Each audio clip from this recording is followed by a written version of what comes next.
bien qu'illégale, la drogue circule aisément dans le milieu du showbiz. Dans un nouveau numéro de Touche pas à mon poste, diffusé ce mardi 28 février, Benjamin Castaldi est revenu sur la cocaïne et son utilisation dans les soirées mondaines. Je trouve qu'effectivement, avec Pierre Palmade, il y a quand même un beau bal de faux cul concernant l'utilisation de la drogue dans notre métier, je parle du showbiz, a-t-il déclaré en préambule, avant d'expliquer que lui-même avait consommé de la cocaïne par le passé. J'ai testé cette saloperie. Je vous le dis, a-t-il confié sur le plateau de l'émission quotidienne de C8. Au cours de sa carrière, le fils de Jean-Pierre Castaldi a d'ailleurs côtoyé Pierre Palmade, également présent à ces soirées. J'ai fait des soirées avec Palmade, il y a très longtemps.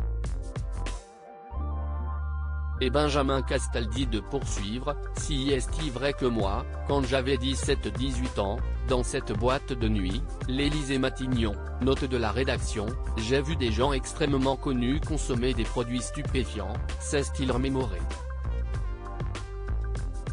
Il y a une boîte dont a parlé Raymond, où j'étais quand j'avais 25 ans, qui s'appelait le Banana Café, où c'était la fête du slip, a-t-il confié. Un haut lieu des nuits gays parisiennes que fréquentait aussi Pierre Palmade. Il y a des tas de boîtes dans Paris où vous allez dans les toilettes et si est-il le défilé. Si est-il un secret de Polichinelle, a assuré Benjamin Castaldi, précisant que si est-il un piège dans lequel on peut tomber très facilement. Supérieur à Pierre Palmade, Muriel Robin, Michel Larocque, Véronique Sanson.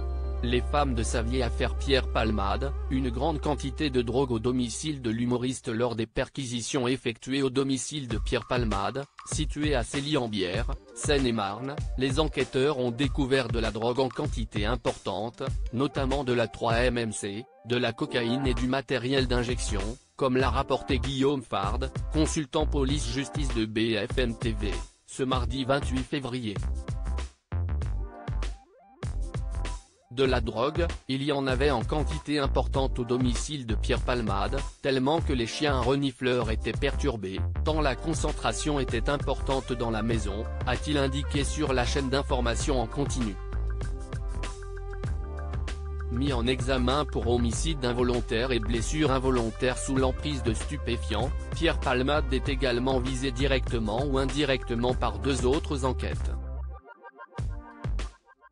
La deuxième, c'est une enquête préliminaire, justement pour le trafic de stupéfiants. Tout ce qui a été saisi va alimenter cette autre procédure et peut-être qu'à terme, Pierre Palmade sera poursuivi, a fait savoir Guillaume Fard. Crédit photo, capture d'écran C8.